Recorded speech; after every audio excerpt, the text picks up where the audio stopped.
From Anshe Sfard Beth El Emeth Congregation, it's time to take 10 Minutes for Torah with Rabbi Joel Finkelstein. Welcome to our discussion on prayer as conversation.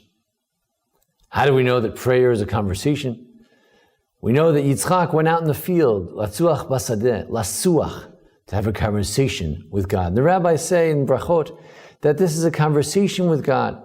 And they quote a verse in Tehillim, Tfilah la'ani ki yatov, Tehillim 102. V'lifnei Hashem yishpoch sicho. We pour out our conversation, our speech with God. Prayers are a conversation. But in order for a prayer to be a conversation, it needs to be a two-way road. And the question is, in what way is prayer a real conversation? We look in our Parsha this week, we say, V'hinei malachei Elokim, and here behold the angels of God, Olim v'yordim bo. They were going up and they were going down. What does it mean they were going up and going down? So many different interpretations. You can go on our website, ASBEE.net. You can see many interpretations there throughout the ages. But it's two of them I'd like to share with you. One is the interpretation of the Ibn Ezra. Ibn Ezra himself doesn't like this interpretation, but he does mention it. It comes from an outside source. And he says, Ki tam sulam sha'alta bo tfilato. The reason there is a ladder is because we accept this rabbinic interpretation that what went on here is not simply a man sleeping and having a dream, but is a prayer. And the prayer went up to God. And that's the angels going up. The prayer went up. V'yarda yeshuato min hashamayim. What came down? What do the angels symbolize when they come down? That's the Yeshua, the salvation from God, which you ask for in your prayers. It comes down to you. Do you know how prayer is a conversation? Says this authority quoted in Ibn Ezra. Prayer is a conversation because you make the prayers which go up and the salvation comes down.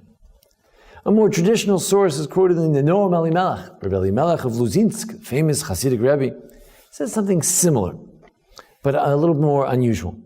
He says that the holy words that come out of our mouth, if they come from our heart, Devarim hayotziim min halev, then they go back into the heart as well.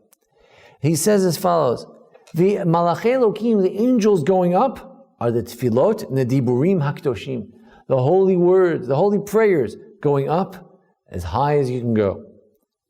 And the yordim, what's going down? Those same words, they come back as holy objects, which come into you and add extra holiness to you. The words, the holiness of the words reflect back into your soul. Prayer is a two-way conversation.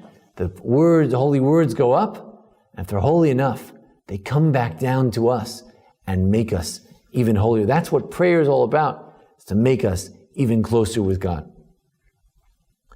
But this notion of prayer being a two-way conversation is reflected in our very prayers as well.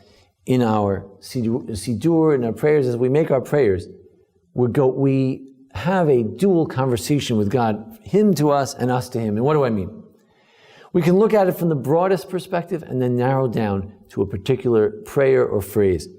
In the broadest perspective, the prayer is a conversation because we have two parts to prayer. On Shabbat, on Monday and Thursday, we have one part of prayer in which we address God.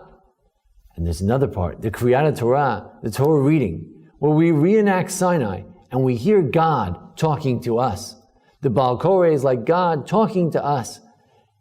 God speaks to us in the Torah and we speak to God in the Amidah. More broadly speaking, as well, you have the notion that after the prayers, you should go right to the Beis Medrash, right to study. After you speak to God, go find out what God has to say to you in your prayer, in your Torah study. Also, in the broad sense, the Amidah stands in contrast with the Shema. In the Amidah, we speak to God. In the Shema, it's the words of God, the words of Moshe speaking to us. Shema Yisrael. You listen. You, the Jewish person, listen. It's multi-directional. Amidah going up, the Shema coming down. But even as we go more particularly into the Amidah itself, there is a sense of multi-directional prayer, a conversation. Because in the Amidah, generally, we're speaking to God and sending words to heaven. But what's the end of the Amidah? The Birkat Kohanim. There's supposed to be the priestly blessings at the end of the Amidah. Today, outside of Israel, we don't have it, but many communities, and in Israel, they have the end of the Amidah is the Birkat Kohanim.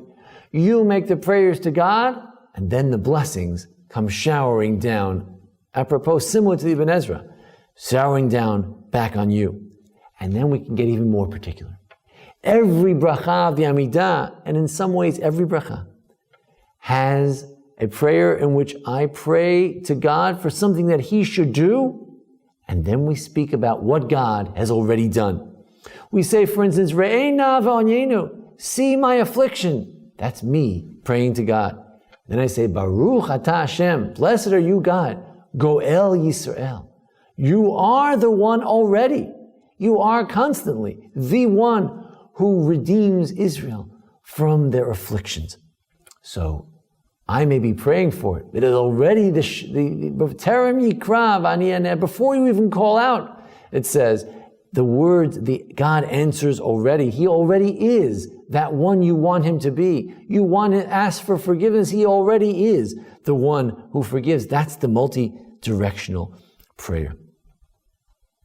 There's an old joke, a very crass a joke, which reflects the way some people feel when they're praying.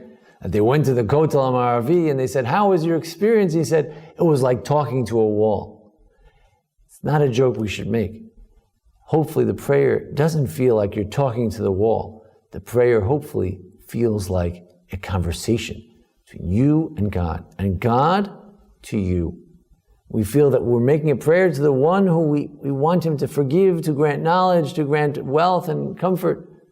And He, in turn, is the one who constantly is showering down the Yeshua, the salvation from heaven, the answers to our prayer. And we need to just feel that and see that. That's why we call it a sicha. It's a conversation. Prayer, indeed, is a sicha. It's a conversation. Thank you for joining us at our discussion here today at the Anshe Sfar Beth El congregation, Memphis, Tennessee. I want to thank Jason Lefkowitz for making this presentation possible today. Join us again each week for our discussion. And you can also go to ASBEE.net. There you can find other Torah discussions, particularly Parshat Vayetze and other Parshiot, Torah commentaries and discussions. Thank you very much. This has been 10 Minutes for Torah with Rabbi Joel Finkelstein.